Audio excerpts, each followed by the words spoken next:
What is trust and where does mistrust come from? Okay, what is trust and where does mistrust come from? That's almost the same question. So let me see if I can dive in here and bring some clarity to what we're talking about today. When there is trust, it is the absence of angst or anxiety about what the consequences or behavior toward you will be, or that it will be favorable toward you. So if I trust our relationship, I trust what you're going to do, then I'm not sitting waiting for the axe to fall. There's trust there.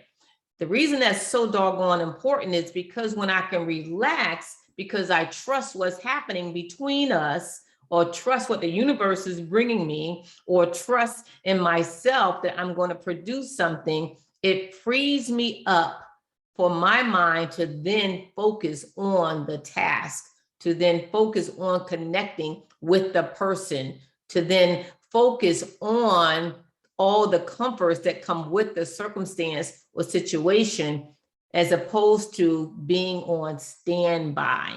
So trust is important because it helps us to relax and get into the groove to do our business, whatever that business is, right? So it's broad, and hopefully today we'll get to talk about some of those broad aspects of trust, not just in our intimate relationships, but in how we perform our job and how we move about in the world.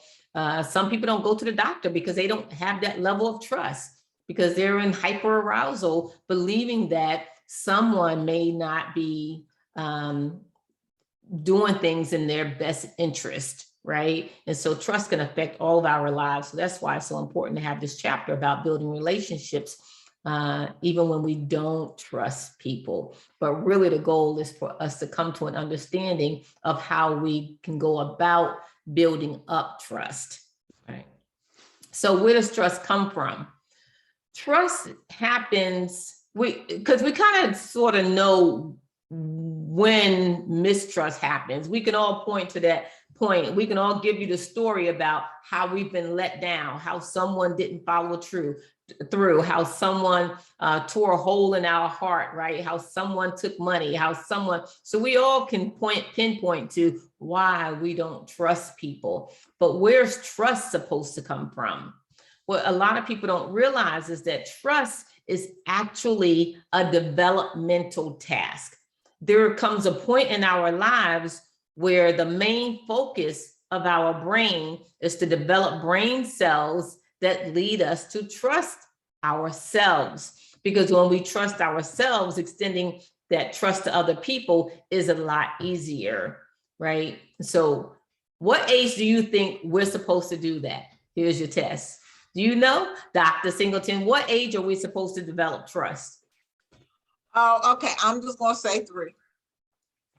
Okay, sort of. Actually, it's a lot earlier than that. It's a lot earlier than even 3 years old. Remember, human beings come into the world very vulnerable. Like, we are slow, maybe because we have these big complex brains, we presume. But most animals, for example, they can walk within days, if not hours, of coming out of their mother's womb. We don't do that as humans. So when you think about it, it takes a long time for us to become independent. We can't even, someone's pushing us in a cart or carrying us on their hip for a whole year, right? So that's a long time for us to develop independence. It takes us months and months to learn how to feed ourselves, that sort of stuff. And so we have to develop a trust in our environment that our needs are going to be met. So that happens very, very early, coming out of the womb. We actually have some research, recent research, that's now suggesting that the most important weeks of our lives is only 2 weeks after birth. Like, what you do with the infant within 2 weeks after birth will determine how they see the world until someone tells them that's not how you should see the world, right? 2 weeks, the first 2 weeks is the most critical period of our human lives, right? About how we are getting our needs met. So there's a critical period. So that's one critical period. The other real critical period is because, okay, so here's what's happening. Let's say up until actually 2.5, by 3 years old, like it's firmly established, right? Because what's happening is people in your environment are taking care of you. People cater to your needs. They think you're hungry, they feed you. When you start learning to walk, you fall down, someone kisses your boo-boo and say, oh, get up and walk again. Or they pick you up and they carry you until you want to take that risk again. So we build trust by someone giving us soft landings. So when we make mistakes, we know they're not detrimental mistakes to us. Someone is there to minimize the negative effect of any mistake that we make. That is huge. Someone allows us to play with our independence at a very early age, right? And so you see kids say no, because that's one of the first words we learn when we speak, no, right? If you say no and someone then either helps you renegotiate that no, or gently move you toward what you need to do despite your no, right? Then that's people operating in the world on your terms. This little powerless kid has all the power, right? If I have all the power as this little powerless kid, all I have to do then is focus on me. My brain is developing around my needs. My brain is developing with the sense that what's in my environment is going to take care of me. So there's a belief in an environment. There's a belief in those who surround me. That is critical to develop.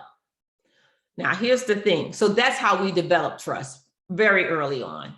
Now, to the degree that we don't get that for whatever reason, we don't get that, we see a problem. We know that there's a difference in the emotional development, for example, of children who are put up for adoption. Oftentimes there's some stuff that they have to work through later because we know there's a natural absence of trust there, right? No matter how much their adopted parents love them, care for them, oftentimes there's still this sense of trust that they have to work through. We also know that, for example, what if there's a sick person in the home that has to be cared for? Maybe the mother that gave birth didn't come out of the hospital as well.